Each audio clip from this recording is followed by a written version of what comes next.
Hello friends, હું છું Hardik Patel, icon engineering tuition ક્લાસીસની ચેનલમાં વિદ્યાર્થી મિત્રો આપનું સ્વાગત છે. ડિપ્લોમા સેમિસ્ટર 2 જેની અંદર એન્જિનિયરિંગ મિકેનિક્સ સબ્જેક્ટ આવે છે, મિકેનિકલ, સિવિલ, ઓટોમોબાઈલની અંદર. તો એ વિદ્યાર્થી મિત્રો માટે આજે આપણે most and very most important example and theory દરેક ચેપ્ટરના વાત કરવાના છે. જે જીટીયુની તૈયારી કરાયા છે, જે લોકોને પાસ થવું છે, સારા એવા માર્ક્સ મેળવવા છે, 70 માંથી તમારે 60 થી 65 નો સ્કોર કરવો છે, તો એ વિદ્યાર્થી મિત્રો માટે આ વિડિયો ખૂબ જ ઇમ્પોર્ટન્ટ છે. ચેનલ ઉપર નવા હોય તો ચેનલને સબસ્ક્રાઇબ કરી દેશો, બેલ આઇકોન ઓન કરી દો જેથી નવા વિડિયો આવે તરત જ નોટિફિકેશન આવી જશે. વિદ્યાર્થી મિત્રો, ઓલરેડી આપણે EM ના ચેપ્ટર વાઇઝ વિડિયો અપલોડ કરી દીધા છે, જેની લિંક ડિસ્ક્રિપ્શનમાં મૂકેલી છે. વિદ્યાર્થી મિત્રો, અહીંયા જે મોસ્ટ આઈએમપી ક્વેશ્ચન છે વિથ એક્ઝામ્પલ છે, બધા જ સોલ્યુશન, મોસ્ટ આઈએમપી થિયરી નું સોલ્યુશન, મોસ્ટ આઈએમપી એક્ઝામ્પલ નું સોલ્યુશન, એ દરેક વસ્તુ આપણે કોર્સની અંદર અપલોડ કરી દીધું છે વિથ આન્સર. તો હજી સુધી તમે ચેક ના કર્યો તો ત્યાંથી કોર્સ પરચેસ ના કર્યો તો કોર્સ પરચેસ કરી લેશો. એટલી તૈયારી કરશો, બેસ્ટ માંથી બેસ્ટ માર્ક્સ તમારા આવી જશે. તો ફટાફટ કોર્સ પરચેસ કરી લેશો, લિંક ડિસ્ક્રિપ્શનમાં મૂકેલી છે. વિદ્યાર્થી મિત્રો, આજે આપણે દરેક ચેપ્ટરના મોસ્ટ આઈએમપી થિયરી, કઈ થિયરી તૈયાર કરે છે, એક્ઝામ્પલ કઈ ટાઈપના પૂછાશે એ પણ આપણે ચર્ચા કરવાના છે. તો લાસ્ટ એન્ડ સુધી મારા સાથે જોડાતા રહેશો. WhatsApp ગ્રુપની અંદર જોઈન હો તો ફટાફટ WhatsApp ગ્રુપની અંદર જોઈન થઈ જશો. ઓકે વિદ્યાર્થી મિત્રો, તો લેટ્સ સ્ટાર્ટ.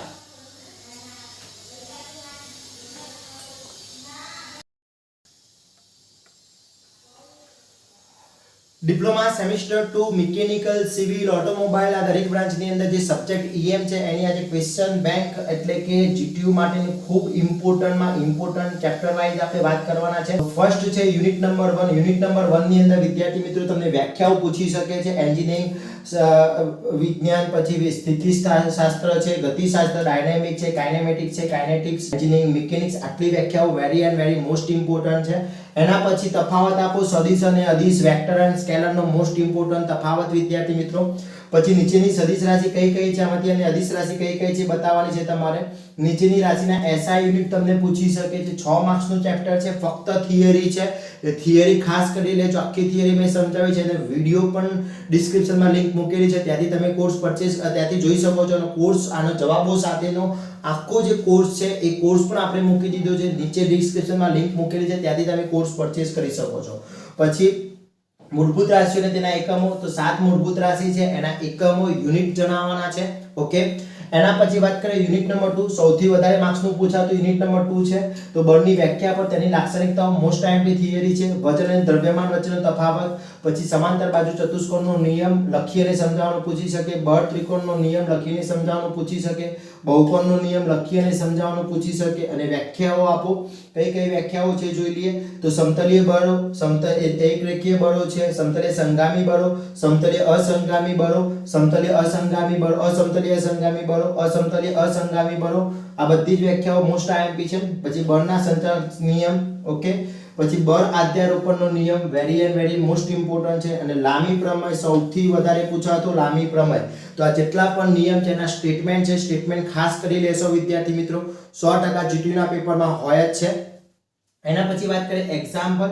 તો એક્ઝામ્પલ કઈ ટાઈપના હોય છે, તો બે ખેંચાણ બળો 100 કિલોન્યુટન એક બિંદુ આગળ સાઈડના ખૂણે કાર્યરત છે, તો પરિણામી બળનું મૂલ્ય અને દિશા શોધો. એટલે કોઈ એક બિંદુ છે, એક ફોર્સ આ બાજુ લાગે છે, એક ફોર્સ આ બાજુ લાગે, બંને 100 કિલોન્યુટનના કહી દીધા છે. ઓકે, આ પણ 100 કિલોન્યુટનનું છે. એના વચ્ચેનો એંગલ થીટા આપી દીધો છે, 60 આપી દીધો છે. તો સૂત્ર શું થશે, R બરાબર આને હું કહી દઉં P, આને કહી દઉં Q. તો અંડરરૂટ R બરાબર under root P² + Q² + 2PQ cos θ. તો આ તમારો એક્ઝામ્પલ, આ ટાઈપનું એક એક્ઝામ્પલ પૂછાશે. એ જ પ્રમાણે 40 ન્યૂટનનું એક બળ ઉત્તર દિશામાં અને 30 ન્યૂટનનું બળ પૂર્વ દિશામાં લાગે, તો બાકીના બે પરિણામી બળ દિશાને માનશો તો બે ફોર્સ આપ્યા હોય તો આ સૂત્ર યુઝ થશે. તો આ ટાઈપનું એક એક્ઝામ્પલ છે, વેરી મોસ્ટ ઇમ્પોર્ટન્ટ છે વિદ્યાર્થી મિત્રો, ખાસ કરી નાખશો. એના પછી આ ટાઈપના એક્ઝામ્પલ તો પેપરમાં હશે.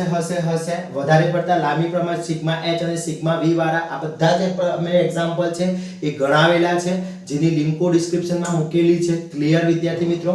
તો ઉત્તર દિશા, દક્ષિણ દિશા તરફ વાળા, ઉત્તર દક્ષિણ એટલે ખાસ ધ્યાન રાખવાનું, ઉપર ઉત્તર NS, ઉત્તર દક્ષિણ પૂર્વ અને પશ્ચિમ, આ ટાઈપનું લઈ લેવાનું રહેશે. ઓકે, પછી આકૃતિમાં દર્શાવેલા બળ પદ્ધતિનું પરિણામી બળની મૂલ્યની દિશા શોધો. તો આ ટાઈપની એક એક્ઝામ્પલ આકૃતિ આપેલી હશે, આકૃતિના આધારે તમારે એક્ઝામ્પલ ગણવાના રહેશે.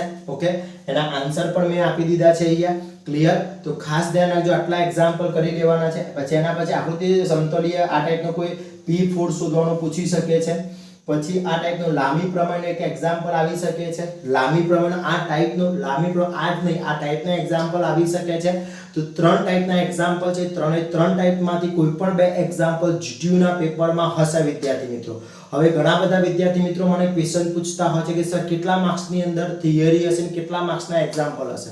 તો એવી કોઈ નક્કી ફોર્મ્યુલા હોતી નથી, પણ બેઝિકલી વાત કરીએ તો A, B અને C એ 3 માર્ક્સનો હોય છે, B 4 માર્ક્સનો હોય છે અને C 7 માર્ક્સનો. તો બેઝિકલી 3 માર્ક્સની અંદર થિયરી, અહીંયા 4 માર્ક્સમાં થિયરી અથવા એક્ઝામ્પલ અને 7 માર્ક્સની અંદર મોસ્ટલી એક્ઝામ્પલ હોય છે. ક્લિયર? તો આ રીતની સિસ્ટમ હોય છે વિદ્યાર્થી મિત્રો. તો ધ્યાન રાખશો થોડું, બંને ઉપર વેટેજ સરખું રાખવાનું છે. થિયરી પણ એટલી જ તૈયાર કરવાની છે અને એક્ઝામ્પલ પણ એટલા જ તૈયાર કરવાના છે. ઓકે, એના પછી વાત કરીએ યુનિટ નંબર 3. તો યુનિટ નંબર 3 ની બળ યુગ્મની વ્યાખ્યા પર તેની લાક્ષણિકતાઓ, પછી બળ યુગ્મ, બળ ધૂન, વરિષ્ઠ બળનો સિદ્ધાંતનો નિયમ, પછી આકૃતિ સાથે જુદા જુદા જાતના આધાર અને તેના પ્રતિક્રિયા રિએક્શન દર્શાવો.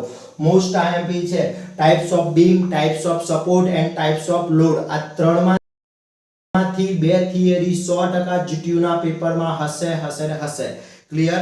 ઓકે, એના પછી વિદ્યાર્થી મિત્રો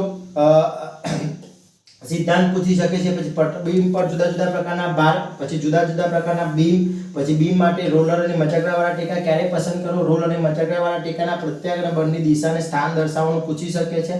પછી સમતલીય અસમતલીય અસંગામી બળોની શરતો શું છે પૂછી શકે છે. સમતલીય સંગામી બળનું પરિણામી બળ શોધવાનું આલેખીય રીત સમજાવવાનું પૂછી શકે છે. પછી આ તફાવત વેરી મોસ્ટ ઇમ્પોર્ટન્ટ છે, અને તફાવત આપો આબદ્ધ ટેકો અને સાદા ટેકા વચ્ચેનો તફાવત પૂછી શકે છે. ક્લિયર? એના પછી વાત કરીએ તો બીમ રિએક્શન. તો આ ટાઈપનો રિએક્શન વાળો એક્ઝામ્પલ 100% પેપરમાં હશે. ક્લિયર? જો તમને એક્ઝામ્પલ ના ફાવતો હોય તો પ્રેક્ટિસ ખાસ કરજો. 100% પેપરની અંદર હશે. આ ટાઈપના આપેલા હશે, અથવા ઘણી વખત રકમ આપી દેવામાં આવે છે. આ ટાઈપની એકલી રકમ આપેલી હોય છે અને એ રકમના આધારે તમારે આનો બીમ દોરવાનો હોય છે, તો પણ પૂછી શકે છે. એટલે ટ્વિસ્ટ કરવો હોય તો એકલી રકમ આપી દીધી હશે અને એના આધારે તમારે એનો આકૃતિ દોરવાની રહેશે વિદ્યાર્થી મિત્રો. ક્લિયર? એના પછી નેક્સ્ટ વાત કરીએ તો બીમ વાળા બધા જ એક્ઝામ્પલ ખાસ કરી લેશો. પછી યુનિટ નંબર 4. તો યુનિટ નંબર 4 ની અંદર સેન્ટ્રોઇડ અને centre of gravity very most important. તફાવત આપો, CG અને વ્યાખ્યા પૂછી અથવા પછી રેફરન્સ અક્ષ અને સિમેટ્રિકલ અક્ષ, આ બંનેમાંથી એક 100% પૂછાશે. હવે સેક્શન બધા તો ખાસ કહી દઉં, T સેક્શન નો example, C section, L section, I section, આમાંથી એક એક્ઝામ્પલ હશે. આ બધા એક્ઝામ્પલ મેં ગણાવ્યા છે, પેપર એ લિંકો મૂકેલી છે, એ ખાસ જોઈ લેશો. દરેક લિંક મેં અહીંયા મૂકી દીધી છે. T સેક્શન છે, I સેક્શન છે, L સેક્શન મોસ્ટ IMP છે. પછી આ ટાઈપનો I સેક્શન પૂછી શકે છે. આ બીમ વાળો પણ પૂછી શકે છે. તો આ ટાઈપના એક્ઝામ્પલ છે, બધા જ મોસ્ટ IMP એક્ઝામ્પલ છે. બધા જ એક્ઝામ્પલ મેં ગણી અને અંદર PDF બનાવીને મૂકી દીધી છે. હજી સુધી કોર્સ પરચેસ ના કર્યો તો કોર્સ પરચેસ કરી દેશો વિદ્યાર્થી મિત્રો. ક્લિયર? એના પછી યુનિટ નંબર 5. તો ઘર્ષણ બળની વ્યાખ્યા આપો અને સ્થિત ઘર્ષણનો નિયમ લખો. વ્યાખ્યાઓ આપો, angle of fraction, angle response, limitation function અને કોએફિશિયન્ટ ઓફ ફ્રેક્શન. ઓકે, પછી સાબિત કરો કે સમાન ઘર્ષણ કોણ અને એંગલ રિસ્પોન્સ મૂલ્ય સરખું હોય છે. વેરી મોસ્ટ ઇમ્પોર્ટન્ટ છે. ક્લિયર? એના પછી જે સ્થિત ઘર્ષણ, ગતિક ઘર્ષણ, સ્પર્શ ઘર્ષણ અને રોલિંગ ઘર્ષણની વ્યાખ્યા આપવાનું પૂછી શકે છે. ગતિક ઘર્ષણના નિયમો વેરી મોસ્ટ ઇમ્પોર્ટન્ટ છે. ક્લિયર? એના પછી ઘર્ષણના જુદા જુદા પ્રકાર સમજાવવાના છે, કઈ ટાઈપના ઘર્ષણના પ્રકાર હોય છે. પછી ઘર્ષણના ફાયદા ગેરફાયદા વેરી મોસ્ટ ઇમ્પોર્ટન્ટ વિદ્યાર્થી મિત્રો. ઓકે, પછી આ ટાઈપના એક એક્ઝામ્પલ તમને ઘણી વખત આ ટાઈપ ડાયરેક્ટ રકમ આપી દેવામાં આવે છે, તો અથવા ઘણી વખતે તમને શું કરવામાં આવે છે, એનો ફિગર આપેલી હોય છે તો દોરવાનું રહેશે. તો આ 100 કિલો વજનનો એક બ્લોક ત્રાંસી સપાટી પર મૂકેલો છે, એટલે ત્રાંસી સપાટી છે.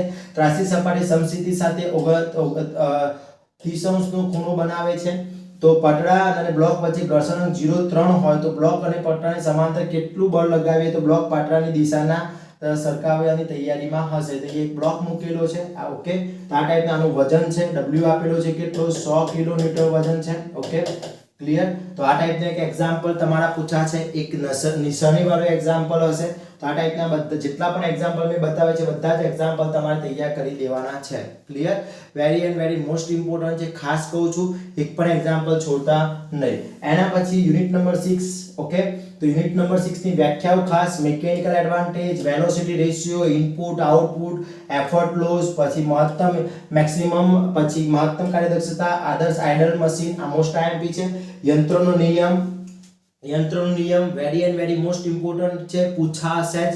ઓકે, ખાસ કરી લેજો. પછી સાબિત કરો કે રિવર્સિબલ મશીન માટે ઈટા બરાબર 50 હોય છે. મહત્તમ યંત્ર માટે મહત્તમ કાર્યદક્ષતા સમજાવો. સેલ્ફ લોક મશીન સમજાવો. મશીન લોકિંગ કઈ રીતે કાર્ય કરે છે એ સમજાવવાનું પૂછી શકે છે. ક્લિયર? એના પછી વિદ્યાર્થી મિત્રો આ તમારા ટોટલી એક્ઝામ્પલ. હવે આ એક્ઝામ્પલ ત્યારે આવશે કે જ્યારે તમને VR ના સૂત્રો આવડતા હશે તો એની ફોર્મ્યુલાઓ તૈયાર કરી દેવાની છે. બધી જ ફોર્મ્યુલાઓ તૈયાર કરશો તો બધા જ એક્ઝામ્પલ એકદમ ઈઝી છે, પૂછાય છે પેપરની અંદર, તો આટલા કરી લેવાના છે. આટલી વસ્તુ તમારી પરફેક્ટલી તૈયાર હશે તો 70 માંથી 60 થી 65 માર્ક્સ ઈઝી આવી જશે વિદ્યાર્થી મિત્રો. તો ખાસ કહું છું, હજી સુધી તૈયારી ના કરી તો પહેલા તો વિડિયો દરેક ચેપ્ટર વાઇઝ મેં મૂકેલા છે એ જોઈ લેશો. જોડે થિયરી તૈયાર કરો તો આનું સોલ્યુશન આપણે ડિસ્ક્રિપ્શનમાં લિંક મૂકેલી છે, કોર્સ બનાવેલો છે.